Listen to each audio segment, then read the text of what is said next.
You're listening to the Integrative Health Simplified podcast with Kari, Coody, pharmacist turned integrative health practitioner. Here we talk all things straightforward and honest when it comes to holistic health and simplifying your best steps forward while eliminating all the gimmicks and confusion. Leave the overwhelm at the door and get ready for impactful action steps that get to the real root of your issue and actually move the needle in your health. Let's dive into the show. Hello there, and welcome back into Integrative Health Simplified podcast. My name is Kari, and I'm so glad that you're back with me for another episode, or maybe you just found me and this is the first episode that you're listening to. Either way, hello, so glad that you're here. So we are in season 1 on episode 8, and we are in the series still, Simple Swaps for Your Regular Routine. And so when I was thinking about this topic, I could not include the topic of today's conversation because I feel that it is so very important and oftentimes overlooked. And so the episode title is Everything is Better with Butter. So of course, we're going to be talking about butter and why it's really essential for healing and adding into your diet and what oftentimes we see in the place of butter. So as you know, probably, maybe not, I live in the South. And so butter is something that you would probably associate with cooking in the South.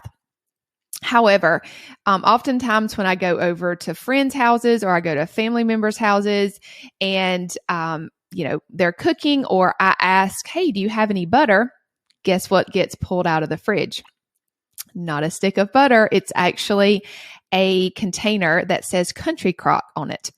And I have a lot of grace because if you don't know, you don't know. However, Country Crock is not butter. Never will be. If you were to look on the side of the container, if it's butter, it should say cream and salt, basically, is the main things that it should say on there. Not a list of 50 plus different ingredients that's used to make margarine, which oftentimes people think in their mind like this is butter, but actually it could not be further from real butter. And so I just want to preface this conversation by saying I take my butter seriously. I have like a whole butter crock and I love my butter. I like my butter soft. I like it grass fed, like all the things. Call me bougie. I don't know, but I just take my butter seriously. So let's talk about why that is. And I don't really think that I have to convince you that everything is better with butter. Butter tastes delicious. And so let's talk though and kind of back it up. Like why at a basic level are fats really necessary? So fat is an essential nutrient. You can't live without fat. Like we need fat. 60% of our brain is fat. Fat is also required for a lot of the absorption of the food that we take in. It has a ton of different fat-soluble vitamins that are really key for a lot of other processes in the body. Vitamins like A, D, E, and K are really crucial to like mineral balance in general.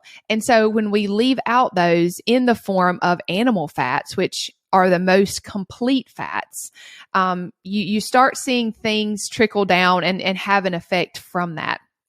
So fat plays a crucial role in digestive function and immune function, endocrine, and cardiovascular function. So in other words, butter helps your heart. Butter helps your brain. Butter helps your sex drive. Butter helps your muscles. It can kill cancer. There's been studies showing that it can. And it also helps improve your mood. So that should be reason enough for you to consider, am I eating real butter or not? Do I have Country Crock that I need to throw out the window? How can I prioritize getting this healthy fat in? Should be on your radar after hearing that list. Now, I'm sure there are other benefits, of course, but those are some really big benefits to eating more butter and getting those good fats in. Because the thing is, our body knows what to do with real food, as nature intended. It doesn't know what to do with fake food. And margarine in any form is fake food. That is not real food. Butter is made from cream. Cream comes from cows. So these are things that God gave us, these animals that God gave us to use for our benefit as far as our health is concerned and our just well-being. And so when we stray from that, things start to happen that aren't necessarily intended. Like that's not the way nature intended us to consume butter in the form I'm doing I'm putting that in quotations, butter in the form of margarine, right? Those are two completely different things. So this is something that you might already know. You might already eat and love real butter.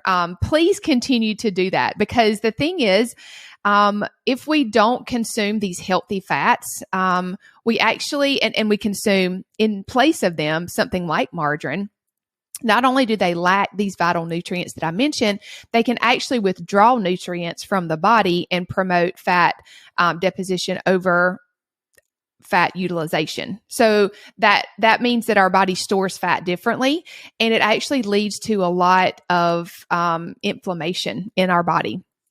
And so when we do consume fats in this real food form, they actually increase our satiety. They increase the way that we feel full after a meal, right? This is something I see a lot in people that, in clients that I see, and just myself and others around me. It's like, I just feel like I want a snack all the time. They're not satisfied after they eat a meal. This is a really big cue that something is off with the way that they're eating. This could be a really big key for you. I know that there's a lot of misinformation around cholesterol and butter specifically, and like eggs, you could definitely throw in there, and red meat and things like that. But actually, butter can lower your bad cholesterol if combined with like a real whole food diet, right? I think that you have to put it in context with other lifestyle factors. Is you can't really single out something like butter and say this would increase your cholesterol in a negative way.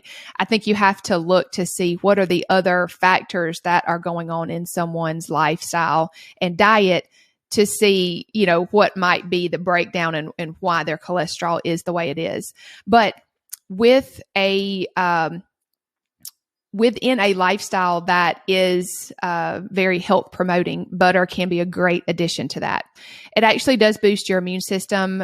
Earlier, I mentioned that it has a lot of great fat soluble vitamins, vitamin D being one of those, that we know that there's a connection there with the immune system, but vitamin A also has a really key connection in with your immune system as well, and with mineral balance in general. A lot of us are deficient in vitamin A. So that's really key.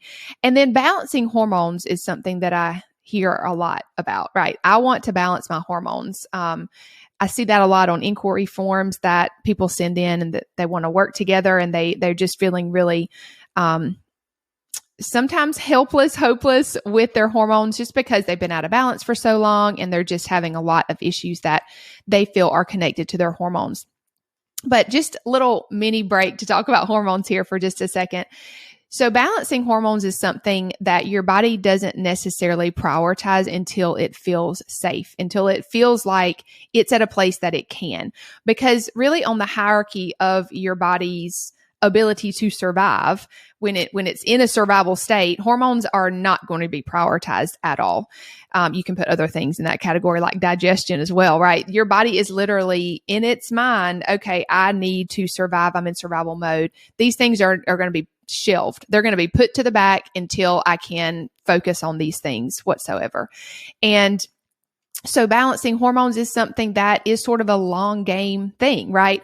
Whenever we start to shift some of these things in our lifestyle and in the way that we, just approach health, if you will, it's sort of a multidimensional thing. Your body will, over time, start to feel safe in abundance. You're giving it the right amount of calories that it needs in the form of real food. You're resting, those types of things, right? You're decreasing the stress load.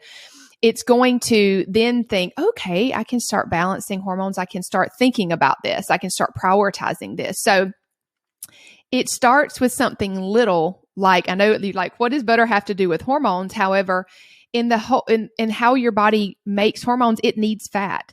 It needs fat in the form of real whole foods.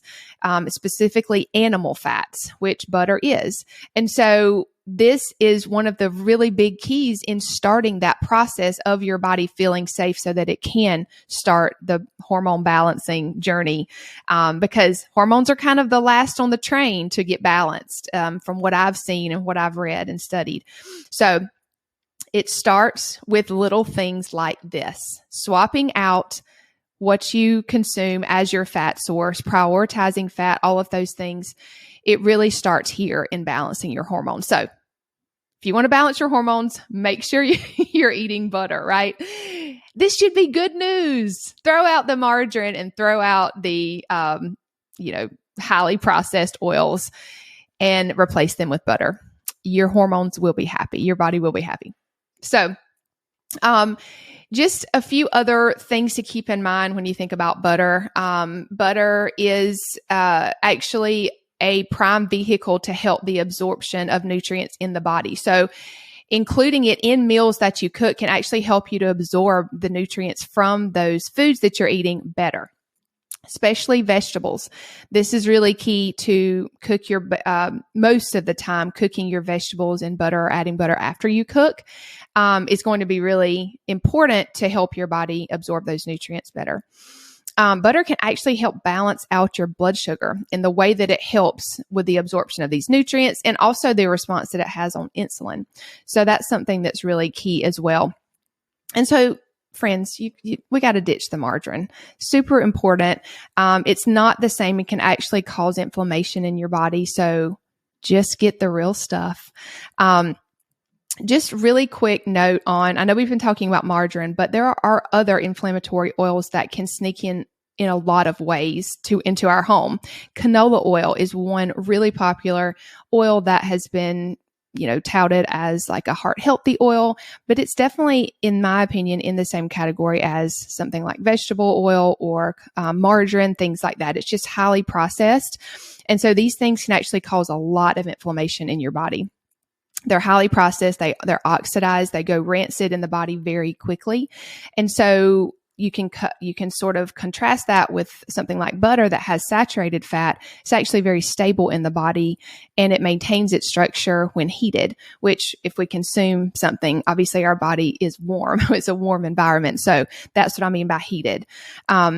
So that's why saturated fats are a lot more stable than something like margarine or canola oil, or there are a lot of others that can fit in that category, but just two completely different things. So I'm actually going to, because I get this question a lot, I'm going to put in the blog post that I'll have this podcast episode and YouTube video linked with. I'll put that blog post link in the show notes and then the description of this video. But I'll actually have the recommendations I have for which oils to cook with, because that's a question that I get often. I'm not going to go through it on here. So if you want to, you can kind of go over to that blog post, take a little screenshot of it to save on your phone.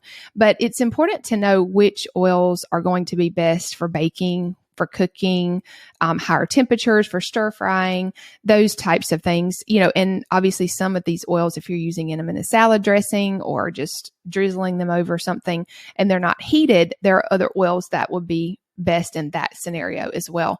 So there are other options rather than butter. However, this is one that to me has the most nutritional benefit as far as if I think about adding to a dish or cooking with, I'm going with butter unless, I'm cooking at a higher temperature and it's not going to work very well for me. So I'm going to include those in the blog post that I have attached to this podcast episode. So your big takeaway for today is you need to go and check out which oils you're bringing into your home to cook with. If you have that tub of country crock, you know better now. Chunk it. I'm not for wasting. However, in this instance, I would encourage you to just throw it in the garbage and get some butter on your next grocery run. Okay. Take my word for it. Your body is going to thank you. One more note on this is that we need to be looking at our ingredient labels to see which oils are added to different processed foods that we bring in, different prepackaged foods, because especially with a lot of the healthier options, they use canola oil all the time, or another type of oil like that. And so this is really important to look at on your ingredient labels. So turn over the box, look at it, be aware of what's in your food. This is why it's so much easier to me, and often a lot more affordable, to just focus on eating real food, not processed food in a box. However, I get that we have snacks and we have things that we want to buy. But that's just something that I want to encourage you to do, is just look at the ingredient label and see which oils might be sneaking in those forms. And of course, change out the oils that you're buying to cook with as well. So that's your big takeaway for today. Let me know if you have any questions about this. I'd love to just continue the conversation with you offline, off the podcast episode. I'll have ways that we can connect in the show notes. And if you're watching this in the YouTube video form, I'll of course have ways we can connect in the description of this video. I'll see you guys on the next episode. If this episode has served you in any way, I would love it if you'd share any aha moments or takeaways over on Instagram and tag me at Kari Coody. And if you haven't already, hit the subscribe button so we can continue to learn and grow together.